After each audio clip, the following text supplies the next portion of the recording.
Welcome on into the All Aussie Rules Football Podcast. This is episode number 17 of season 2026. Today, we're taking a look at round 3. We're reviewing all 7 matches that took place on the weekend, as we do each and every Monday. So yeah, 7 games of football. We'll be going through them. If you're new around here, we do 2 episodes of the podcast every single week. Every Monday, we review the weekend's games. And on Thursdays, we preview the upcoming round, all the matches. We also, in those preview episodes, take a look at our leaderboard for the Brownlow, take a look at our leaderboard for our MVP, top rated players of the season so far, all of that sort of stuff. So that's all to come in next episode. But this one, we'll go through the 7 matches, look at who was the best players, the best teams, everything you need to know from the weekend of football. And then we'll round it out with how our footy tips went for the weekend. So that's all coming up in this episode. Without any further ado, let's jump into it. Let's get through some of these games. Leading off on Thursday night, we had Geelong Adelaide.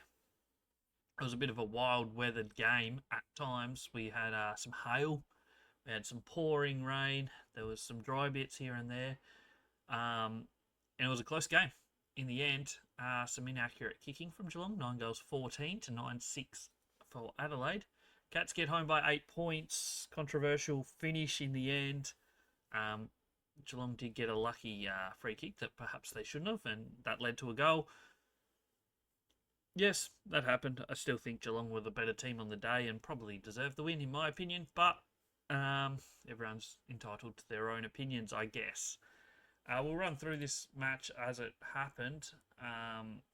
Geelong kicked the first couple. They looked all right early days. They're up 14 points at quarter time. And then they kicked the first of the second quarter as well to extend it out to about 20 points before Adelaide clawed their way back just before half-time. They were within a kick. And then Geelong kicked the last goal of the quarter to get it back to 8 points just before half-time. Third quarter was just 1 goal to 2 goals in favour of Adelaide, and the margin was just 4 points at that point. Adelaide hit the front early in the last through Alex Neil-Bullen, and then from that point on, most of the scoring went the way of Geelong. Kicked about 4 or 5 behinds in that last quarter, and kicked 2 goals as well to give them almost an unassailable lead when Ollie Dempsey kicked his. Got it out to 14 points or 15 points or something around there. Adelaide did get a goal through Nick Murray and then missed an opportunity late, which would have got them within a kick. But in the end, the Cats hold on and win by 8 points.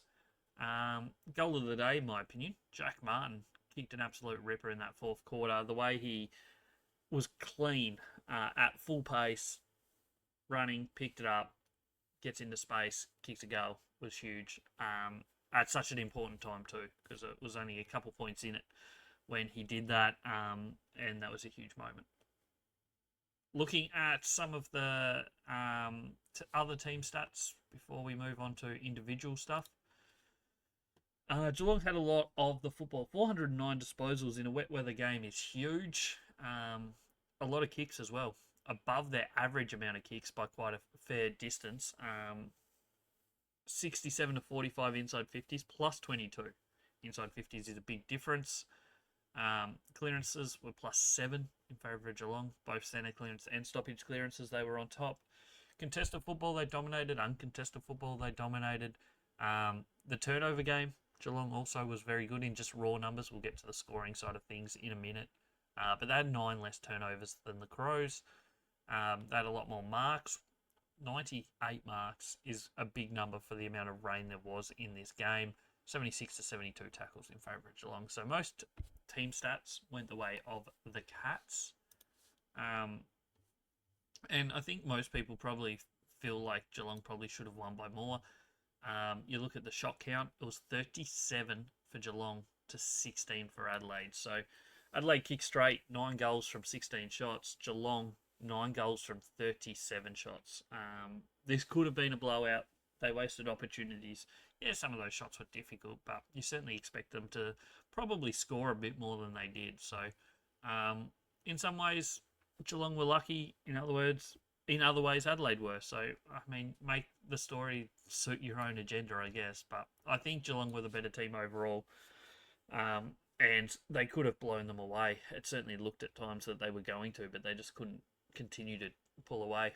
And that's probably credit to Adelaide. They fought on well throughout the game. It does put them in a little bit of a sticky spot. 1 win, 2 losses after 3 games, but I don't think it's anything to be concerned about. Both their losses were against pretty solid teams. Geelong, Bulldogs, both probably expected to be top 6 teams this year. Score sources, not too dissimilar between the two teams. 31-25 from stoppage in favour of Geelong, and turnovers. We did say Geelong dominated the turnovers, having 9 less turnovers than Adelaide. But scoring from turnovers, not so much. 36-34 in favour of Geelong. Defensive half, Adelaide really, really good in this area, scoring more than half their points in the match from the defensive half. 34-2 for the match in favour of Adelaide. That is a big discrepancy and a fantastic emphasis on how their ball movement was going this week. Probably their best ball movement of the year, I think, which is a little bit weird to say when the conditions were probably the hardest they faced. But they did move the ball well. Once they got it out of their defensive 50, once they got it into their forward half, they did really quite well. Whereas Geelong did all their work from the forward half. A bit of that from turnovers and stuff, but also from stoppages. 65-26 from the forward half in favour of Geelong. They were on top in that area for sure. No goals from centre bounces in this one. Just 1 point to Geelong is all that was from the centre bounce. I mean, there was only 18 goals kicked, so there's less centre bounces than probably your average amount, but yeah, just worth noting. Brownlow votes that we give Brownlow votes for every single game, based not solely on who we think was the best players, who we think the umpires will vote for. They have access to stats this year, so that might change things a little bit, but we're sticking with our system, and Bailey Smith, we've given 3 votes. He was outstanding, especially when the game was there to be won. Josh Rochelle played his best game as a midfielder that we've ever seen. He was really, really impressive. And Maxi Holmes was just class. He always is. His ball use and stuff in important times of important matches was very good in this one. We'll go through Geelong first. Obviously, Bailey Smith was their highest rated player. He was outstanding. Sean Manor was great as well. I think he was the highest rated general forward for the weekend. He played really, really well and in important moments.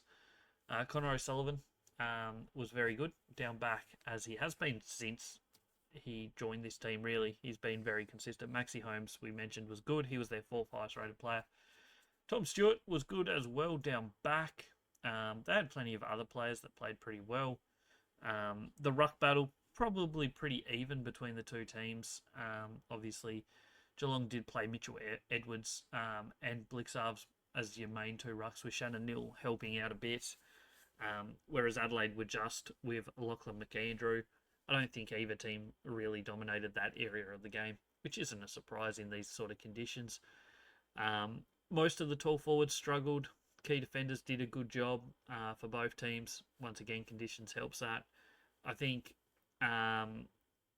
probably the big difference in this game is your general forwards, in all honesty. Sean Manor, as we said, was 2nd highest rated player on the ground, was fantastic.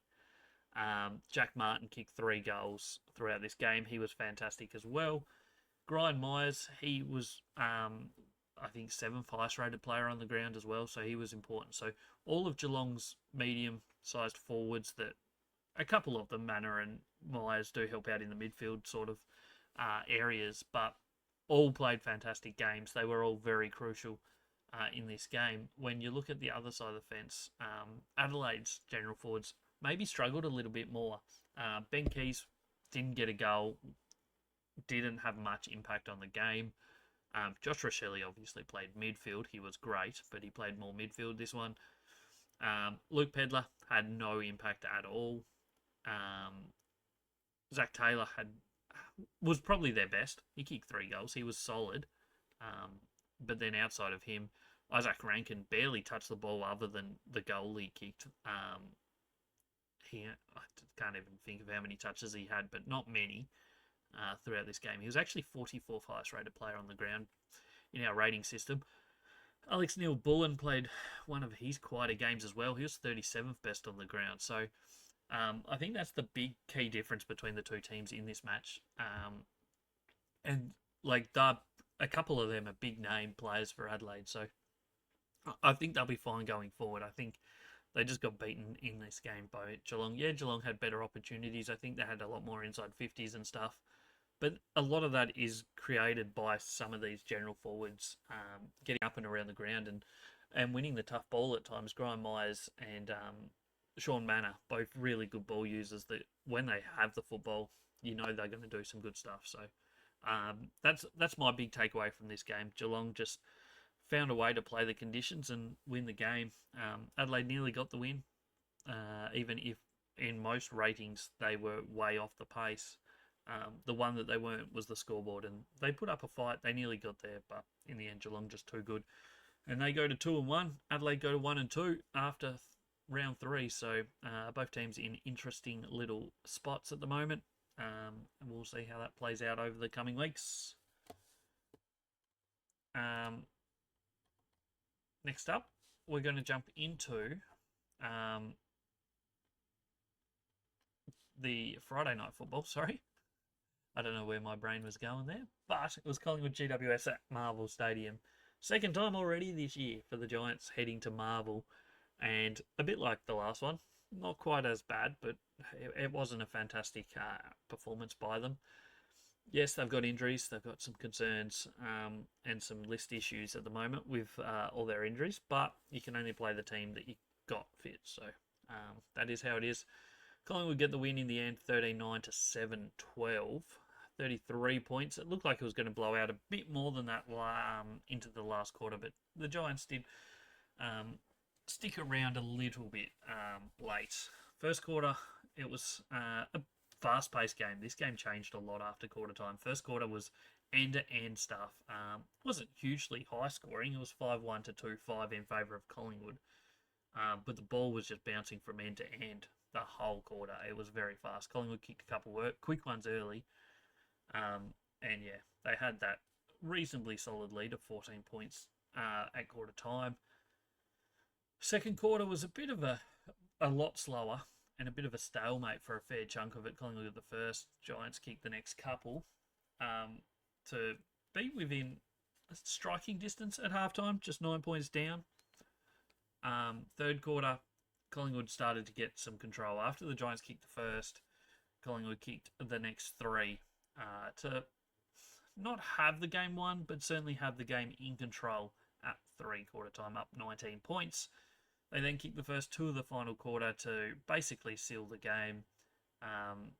Giants got 1, then Collingwood got a couple more, and then Stringer kicked his 400th goal as the last goal of the match. Collingwood end up walking away 33-point winners.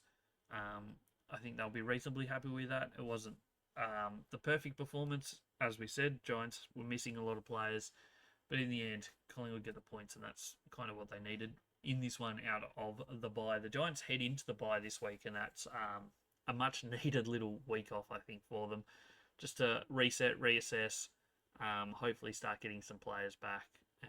Obviously, they were missing key defenders in this game, and that did have a bit of a say in the match. Collingwood's obviously key forwards had not been going well, but Membry kicked 4 goals in this game, including the first couple in the first quarter.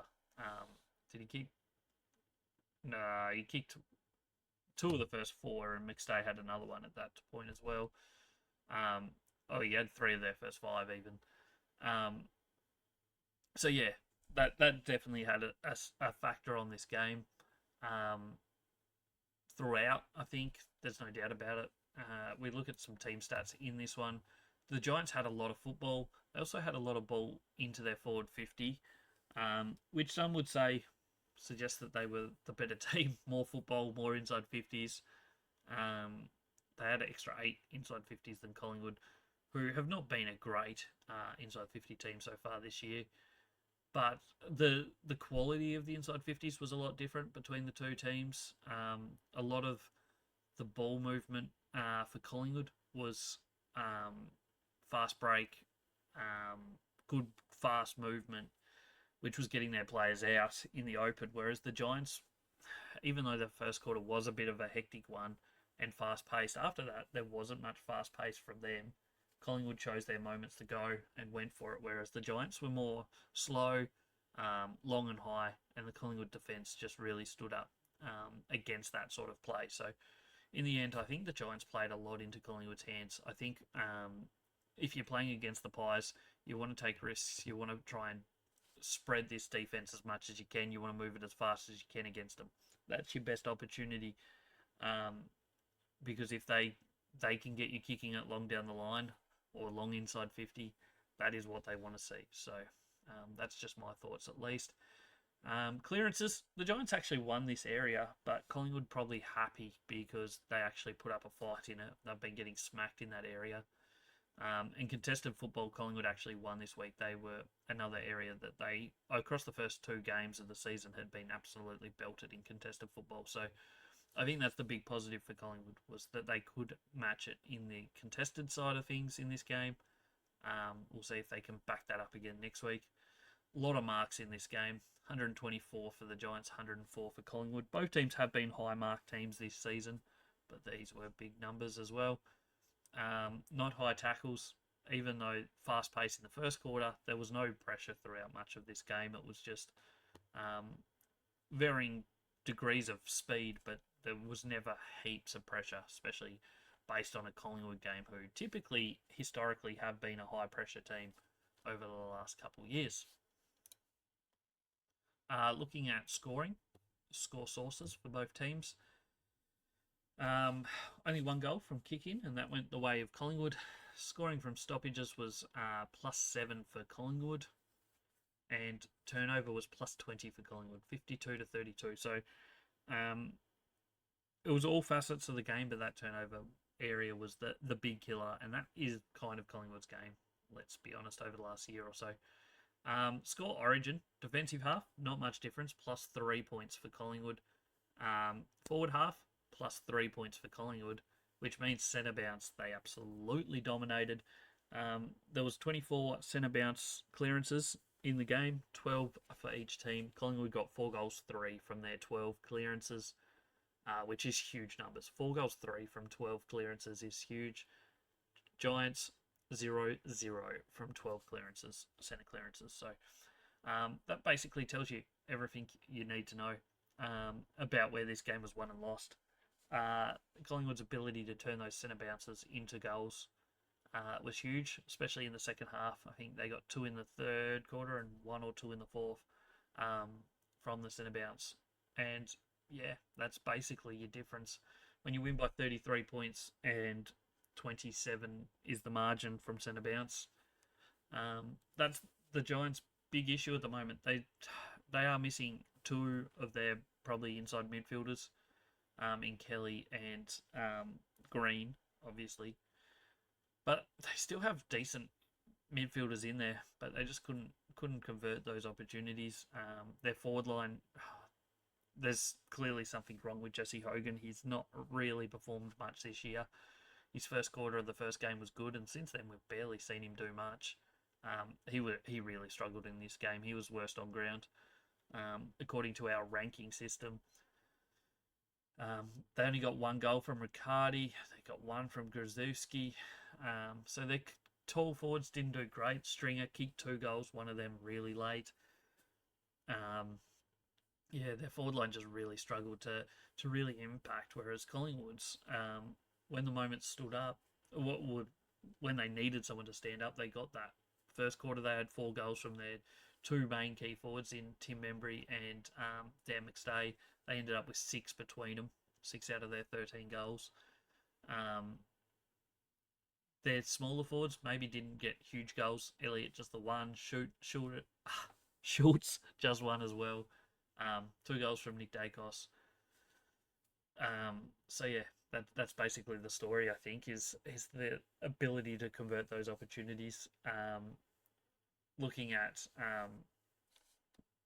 the shot count was pretty similar, 23 for Collingwood, 24 for the Giants. But most expected scores still had Collingwood in front. I think because of the opportunities that they were creating were certainly easier than the ones the Giants were creating. In terms of individual players, Nick Dacos' second half was outstanding.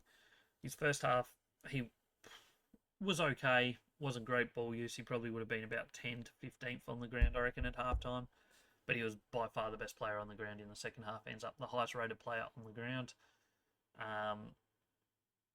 Forward line, obviously, the key forwards for Collingwood did well. Membry and McStay combining for 6 goals. Oscar Steen in the ruck was as the second ruckman. Collingwood for the first time playing 2 ruckmen. He was great on debut. His tap work was good. Overall, I think the ruck battle was pretty even. Probably both teams dead level, I think. Overall, I think Kieran Briggs actually did quite well in the ruck. He ended up with quite a few hitouts to advantage. They just couldn't make use of it. Other things to take from this game, the back line of Collingwood was just really good. Jeremy Howe in his first game of the season stood up, was solid. Billy Frampton, I think, is one of the most overhated and underrated players. His development over the last 15 months has been really good as a key backman. He did his job outstanding.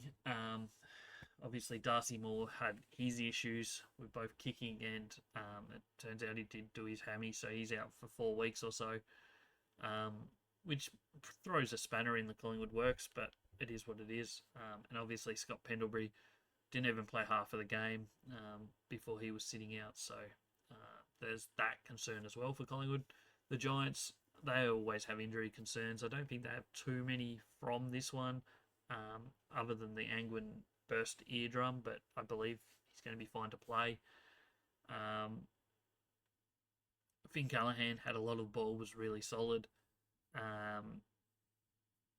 Lockie Whitfield, Lockie Ash, both good. Harvey Thomas, in my opinion, was one of their best players. Played a really good game. Laverde down back was good. Connor Iden was good. But they just had too many players that just maybe didn't reach heights. A lot of them are players that perhaps are fringe players that probably wouldn't be getting games if they were a fully fit team right now. But then there's a couple that certainly underperformed. Caniglio struggled. He was 41st on the ground. As we mentioned, Jesse Hogan really struggled. So there was a couple players that they probably expect a little bit more from at this point, that they just didn't get the reward from in this game. So they go to the bye, they'll reset, and hopefully as they start to get some players back, they won't fall too far behind the competition and they can still make a run towards finals potentially, if they can get things going. But to be 1-3 after round 3 is certainly not where they wanted to be. Certainly after winning that first game against Hawthorn, things have certainly not looked great for them over the last 3 weeks. They did nearly get the win against St Kilda, but it is what it is. Moving on to Saturday football, and speaking of St Kilda, we kick off with Marvel Stadium. St Kilda v Brisbane. The Lions got the 33-point win in the end. Really solid output in the end. Both teams were okay. I don't think either team was bad. It was a close game most of the way. First quarter was absolutely shocking in front of goal. 1-7 to 0-5 at quarter time. And at one point, I think it was like 0-6 to 0-5, I think maybe. It was a long wait for that first goal, I think 20-odd minutes. Both teams really struggled to kick straight. But then after that point of quarter time, it certainly was a lot straighter. From quarter time onwards, St Kilda managed 10 goals 7, and the Lions managed 17 goals 6. To go from 0-5 to 17-11 is a really good turnaround from Brisbane. That's the main difference between these two teams. The lead changed plenty of times throughout the game, including in the last quarter. Brisbane had a 2-point lead at 3-quarter time, but the Saints did get 2 in a row early on in that quarter. to give them a slight lead. But after that, it was an absolute surging finish from the Brisbane Lions from the 13-minute mark through to the 25-minute mark of the final quarter. Brisbane managed 5 goals, so 5 goals in 12 minutes, and that was the straw that broke the camel's back. They absolutely torched them to win by 33 points. In the end, a really much needed win for Brisbane. They now have a 5-day break into Collingwood, so if they were going into that 0-3, there would have been a lot more pressure on them this Thursday night. Whereas now they can really get their season going and starting to progress in the right way. A couple injury concerns for them. Darcy Gardner hurt his shoulder. Noah Ainsworth with concussion potentially. We'll see what that plays out as, but yeah, they put up the result they needed. On the St Kilda side of things, Cooper Sharman ends up with concussion. They don't play this week anyway. They've got the bye, so I would imagine he probably is okay to return in their next match in Gather Round. But yeah, we'll see. Moving on to some team stats from this game. Brisbane had a lot more of the ball, but St Kilda actually had 4 extra inside 50s, which is a very un-St Kilda way of playing games. But as I said, for 3 quarters, they were well and truly in this fight. I think that just the consistent clearance winning from Brisbane was a big factor in weighing them down in the end. They ended up plus 14 from clearances, 12 of those from stoppage clearances. Contested football, uncontested football, both went the way of the Lions. The big downside on the Lions side in this match was their turnovers. They had 79 turnovers under the roof at Marvel against 69 from St Kilda. They had a lot more of the ball, so you do tend to turn it over more if you've got the ball more, but just something that maybe they need to look at over this week is looking after that football a bit better. And then when we jump into the scoring side of things, Brisbane ended up with plus 6 shots, 32 to 26. And then in terms of score sources, St Kilda actually got 2 goals from kick-in and Brisbane 1 goal 3. So the ball did transition quite well in this game. Quite high numbers in terms of transition compared to most games that we saw on the weekend. Scoring from stoppages, Brisbane dominated their area and they dominated scoring 40 to 30. But the turnover game, even though Brisbane had more turnovers, they actually outscored St Kilda in the turnover game by 26 points. So that tells you that St Kilda just didn't make use of the Brisbane turnovers, whereas Brisbane was really making use of the St Kilda ones. From scoring origin, defensive half was basically level 28 to 27 in favour of the Lions. Forward half scoring, though, was 72 to 37, plus 35 for the Lions in scoring from the forward half. And then from the centre bounce was 13 to 16, St Kilda winning that area. Best players, Brownlow votes, we went Will Ashcroft 3, Jared Berry 2, Nashaya Wanganeen-Malira getting the 1. Best players, highest rated players, number 1 on the ground was Cal Wilkie. He's had an outstanding start to the season. So far this year, the number 1 key defender in the competition. I don't think there's much argument there. I think he's clearly been the best over the first 3 weeks. Granted, Sam Taylor from GWS, who was my number 1 key defender coming into the season, has missed some footy. Sam Flanders, probably his best game yet for the Saints. He was good. Sinclair was good. Wanganeen-Malira, solid again, pretty similar to his first 3 games, going at a similar sort of rating. Mitch Owens was okay.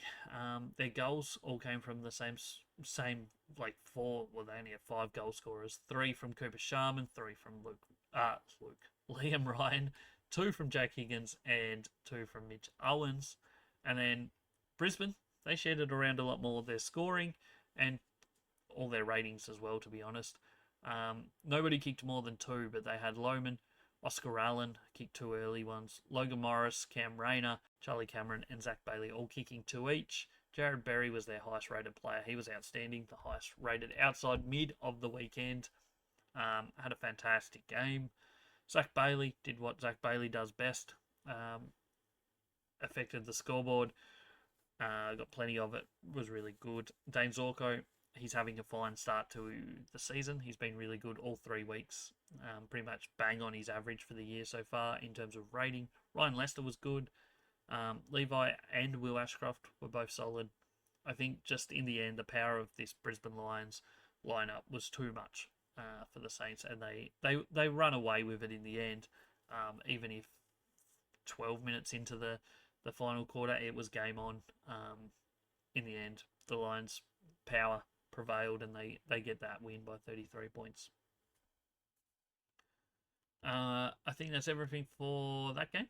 We'll jump into the next Saturday game, and it was over in the West. Fremantle and Richmond. It was a wild weathered game, and the Dockers get the win in the end, even though they kicked absolutely poorly in front of goals. 13 goals, 25 to 6-7-43. This could have been a blowout.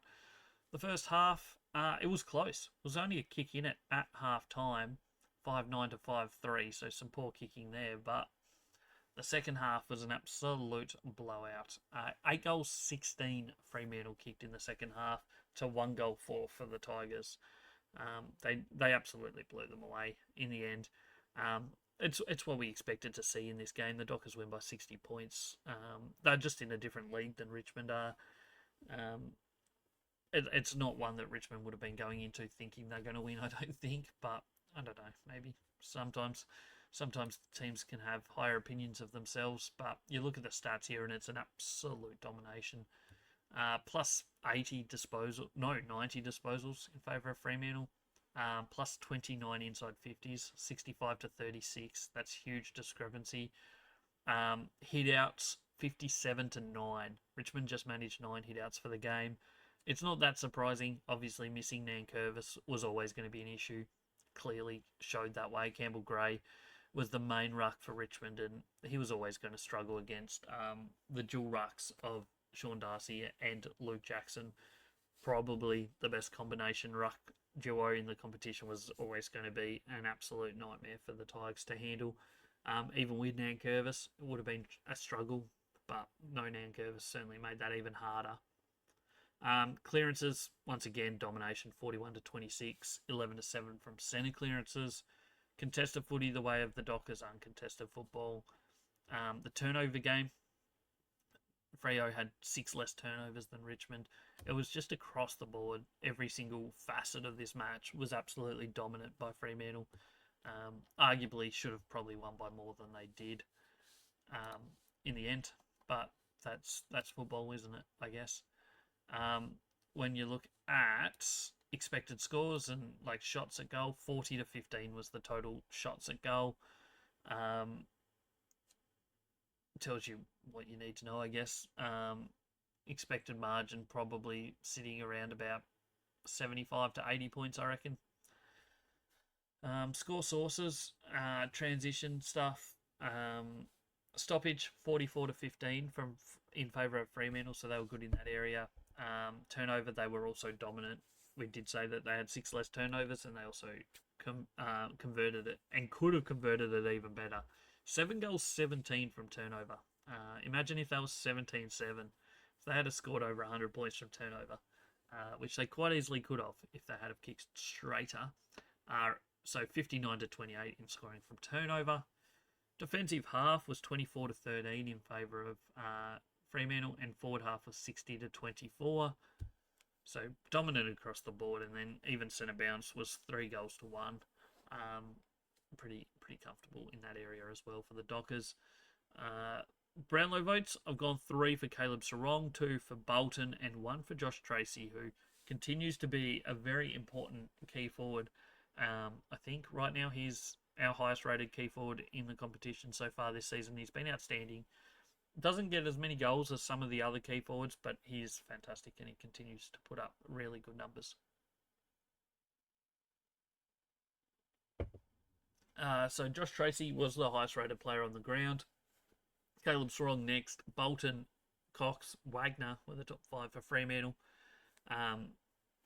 You could say probably almost their whole team was really, really good. They probably had 15 of the best 20 players on the field, I'd say. Easy way to find that out. Nick Floston was the 5th best Richmond player, and he was ranked 19th on the ground. So, yeah, it basically tells you everything you need to know about this match. It was just a different class, two teams in different classes. Tim Taranto has had a really good start to the year. He was Richmond's best, had a couple of goals, had plenty of the football. Jack Ross was good. The rest of the team really struggled to have much impact throughout most of it. And then obviously 2 players that didn't play 50% game time. One due to just being not the role, and the other one, Jasper Alger, injured his knee and didn't get much game time. So yeah, Fremantle dominant. I don't think there's too much else to go through in this game.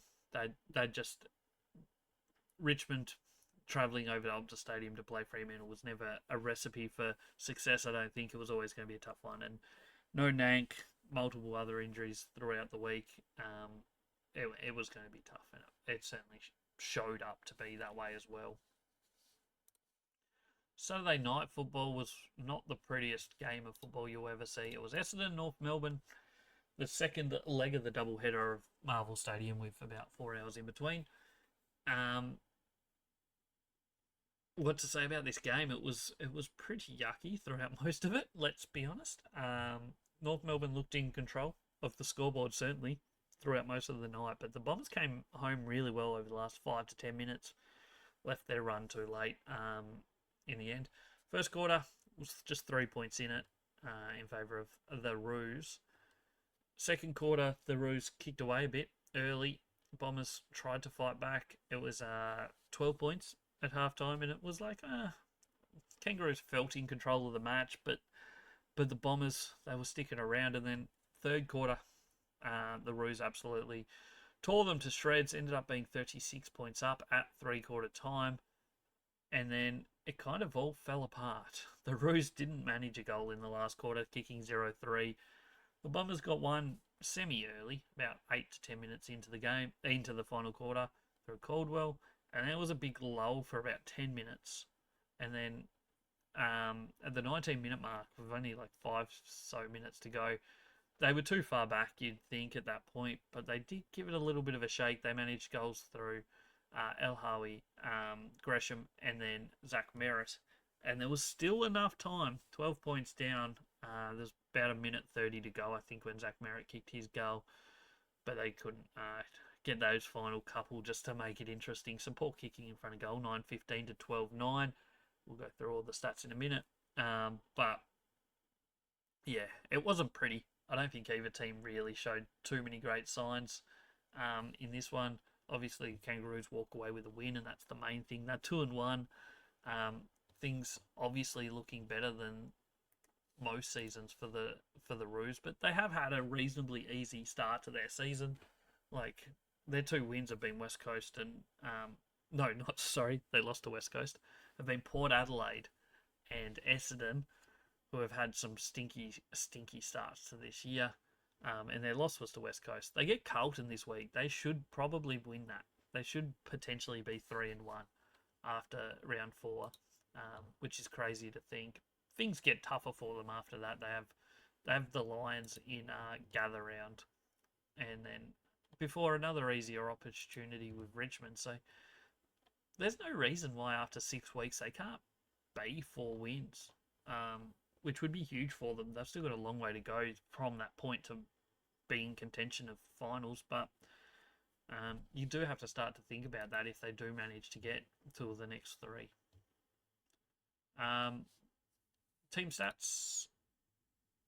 Kangaroos dominated ball, but Essendon actually were +3 in the inside 50s. It was sloppy. There was a lot of turnovers happening. It was a weird sort of game. 10+ clearances for the Kangaroos. They dominated contested and uncontested football. Turnovers was Kangaroos were +10 in that area, so that's an interesting one.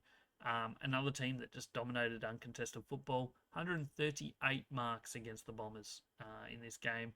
Just too often teams are just looking after the football, and the Bombers just have no way of getting that pressure up and doing anything other than just sitting back and this is what it looks like to me, at least. Sitting back and just letting the other team do what they kind of want at times. It's an issue I think they need to address. Scoring wise, throughout this game, as we said, Essendon scoring not accurately, and that eventuates here too. They actually had 3 extra shots than the Kangaroos in this game, and they lose by 12 points. So make of that what you will.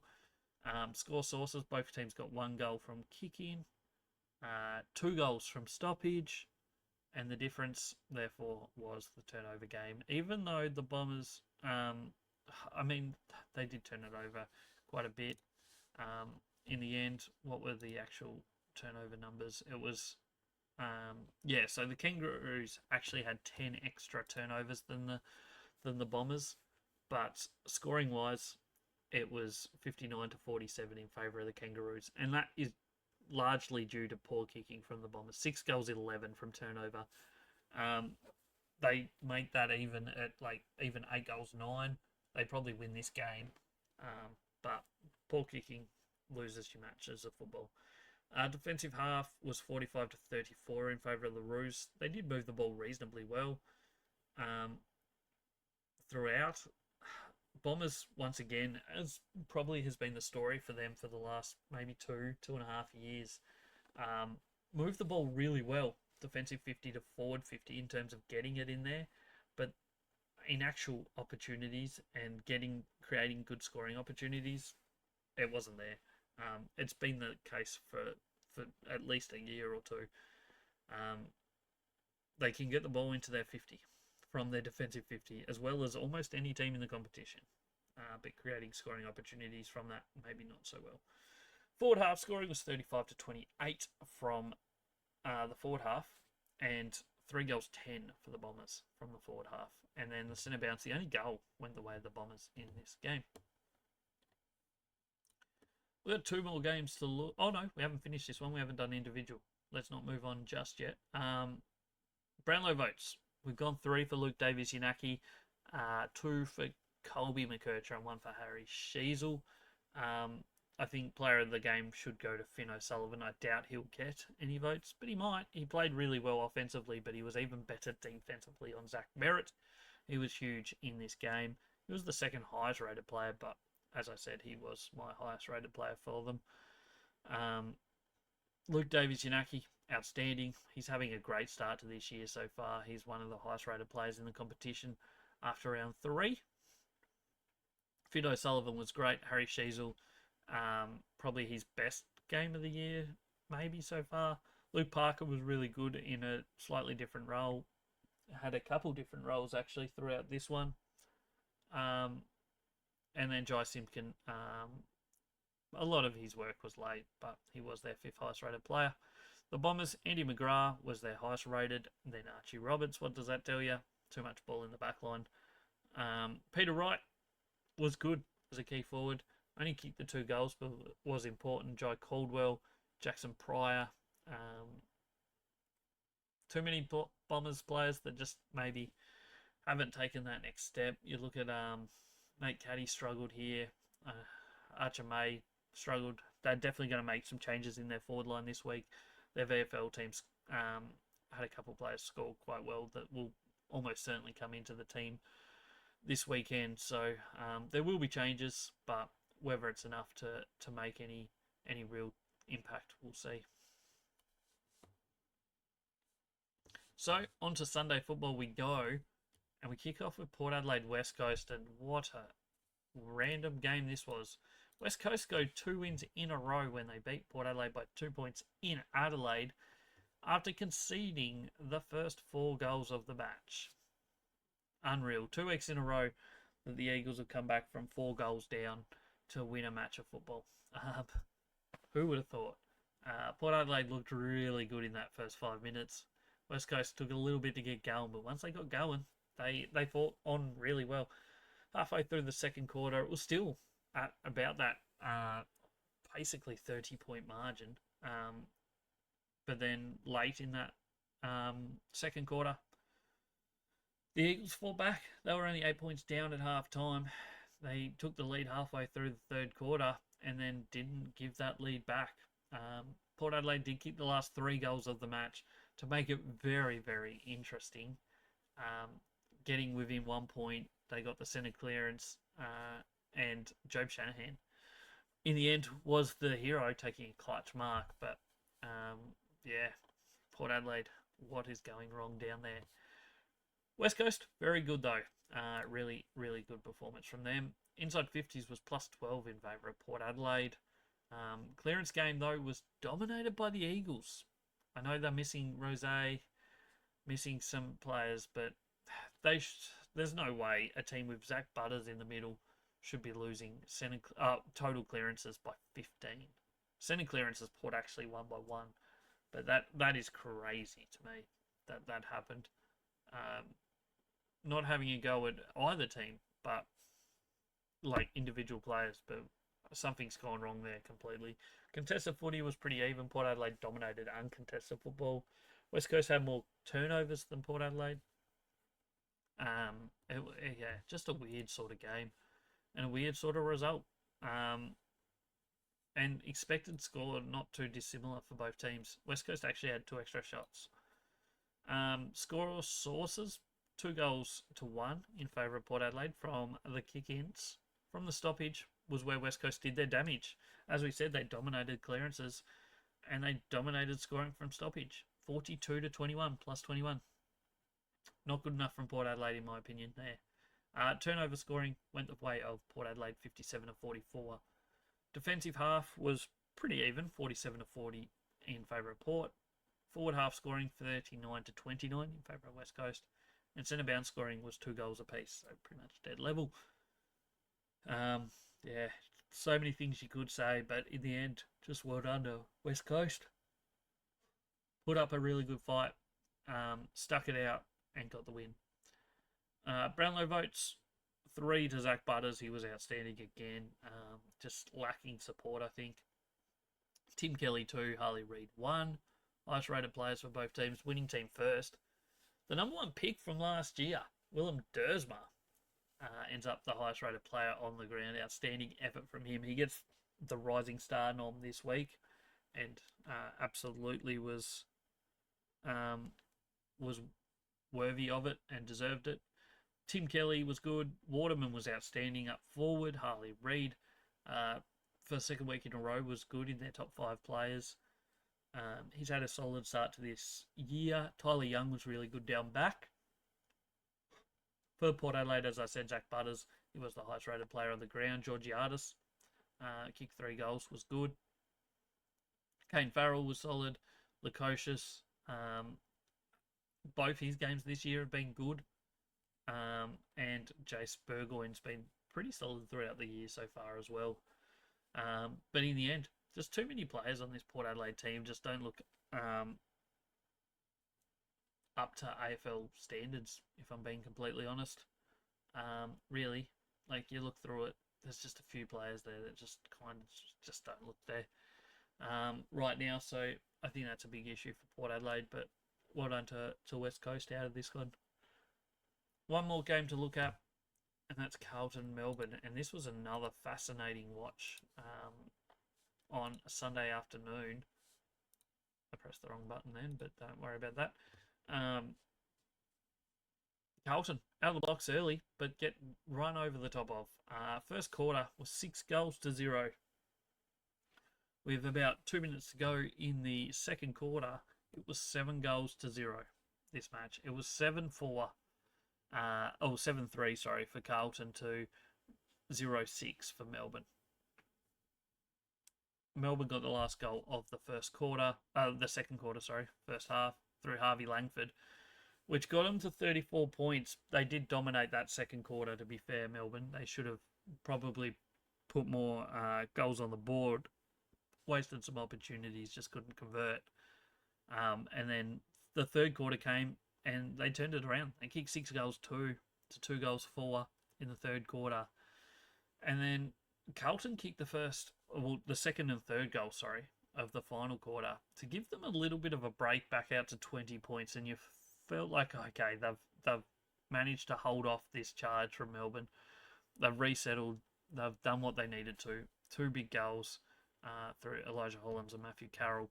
But then pretty much straight away, Melbourne just went bang bang. Sharp and Fritter both kicking one each. And then they're still just behind. And then it went bonkers. From the 22-minute mark of that final quarter, it went Cade Chandler, Harvey Langford, Pickett, Bailey Fritsch with his 4th, and then Ed Langdon. 5 goals in 10 minutes of real lifetime, so much less than that of playing time. To blow this from just trailing to winning by 23 points. It was a 65-point turnaround from the biggest margin for Carlton at 42 points to the biggest margin of the game of Melbourne winning by 23 points. That is huge. Massive, massive turning game. The second half woes of Carlton continue. Something's going wrong there. Whatever it is, who knows? But it's been an issue for more than 12 months now, and they just somehow cannot run out a game of football. The numbers just don't lie in this respect. It's crazy, the difference. Team stats in this game. Melbourne actually had 13 extra inside 50s. Probably tells you what you need to know. Clearances ended up 40 to 38 in favour of Melbourne. Contested football pretty level. Uncontested football pretty level. Turnovers not too dissimilar. Carlton had an extra 4 turnovers. The tackle count though, 82 for Melbourne, 54 for Carlton. So both teams above their average, but in the end, maybe just a lack of will there in the defensive stakes by Carlton. Make up your own mind.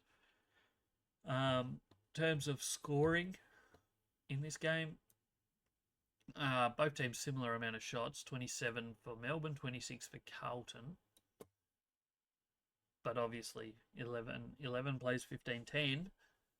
Scoring, nothing from kick-in. From stoppage was 60 to 50 in favour of Carlton. From turnover though, 50 to 17 in favour of the Demons. They just destroyed them in the turnover game. Absolutely destroyed them. Back half, there wasn't much scoring, 15 points each from back half. It was all forward half scoring. 73 to 46 in favour of the Demons. Both teams kicked 2 goals from centre bounce. Brownlow votes for this one. We're going Cozzy Pickett 3, Max Gawn 2 in his 250th, and Paddy Cripps with 1 vote. Best players for Melbourne. Cozzy Pickett was maybe the highest rated player of the weekend. He was absolutely outstanding. He was very close if he wasn't. Outstanding game from him. And kicked a ripper goal as well in that 4th quarter. Jake Lever, really good game down back from him. Maxi Gawn, always outstanding in the ruck. He's the number 1 ruck in the competition for a reason. Jack Steele was really good. Cade Chandler also good. Carlton side of things, Jacob Wiedering did what Jacob Wiedering always does, was solid down back. Paddy Cripps was good in the middle. Elijah Hollands, both Hollands actually played pretty well. They were both in their top 5 players. Sam Walsh as well in there. I don't know. Just nothing. Nothing to say about this Carlton team. They just, yeah, I don't know. I don't know what it is. They just, not getting enough out of too many people at the moment. Too many good players not performing up to maybe the level that is required. They've got Harry Mackay as their main key forward. He was ranked 30th on the ground. Mitch McGovern actually got him 3 goals, so he was solid. But then, just too many players not quite up to the level at the moment as it stands, I think. And Melbourne's star players all performed. Cozzy Pickett played his best game of the year so far, was outstanding. As we said, Gawn always is good. Jack Steele stepped up. Jake Lever was good down back. Bailey Fritsch turned it on in that second half, kicking 4 goals. So, Melbourne, well done. They get the win. Carlton, they head into a game with North Melbourne, and it's very important, I think, that they show up and put up a good performance. A 4-quarter performance even is pretty important, I think, for them. We'll jump into how our tips went on the weekend, and we had a pretty good weekend. First game of the weekend was Geelong v Adelaide, and we got that one right. The margin was 8 points. We said 12, so not too bad, 4 points off. Game 2, we got right as well. We went Collingwood by 15. They won by 33. We got Lions right over the Saints. We said 17 points. They won by 33. Dockers, we said by 47. They won that one by 60 over the Tigers. The Roos by 11 points. They won by 12 points over the Bombers. So just the 1 point off there. The one we got wrong for the week was Port Adelaide. They end up losing by 2 points to the Eagles. We tipped them to win by 31. So that one was a bad one. And then the final one of the weekend, we were toing and froing. We went with the Demons. They won by 6 points. No, we had them winning by 6 points. They end up winning by 23 points. We go 6 or 7 on the weekend. 18 out of 28 for the season so far. And that is a wrap on episode 17. Yeah, episode 17 of the All Aussie Rules Football podcast for season 2026. That was our round 3 review. We'll be back on Thursday morning with a preview of all 8 games coming up this weekend. So make sure you come back for that. Make sure you hit up all the socials. X, Twitter, Blue Sky, Instagram, TikTok, all Aussie Rules everywhere. Just look for the logo. You'll find us. Also, this podcast goes up on YouTube, Spotify, and Apple Podcasts. Make sure you're followed on your favorite platform. Make sure you like this episode. Leave comments. I love reading your comments, so jump in there. Let me know your thoughts. If you disagree with anything or you agree, feel free to let me know. That's pretty much a wrap. As I said, we'll be back on Thursday, so make sure you come for that. And yeah, I'll catch you then. Peace.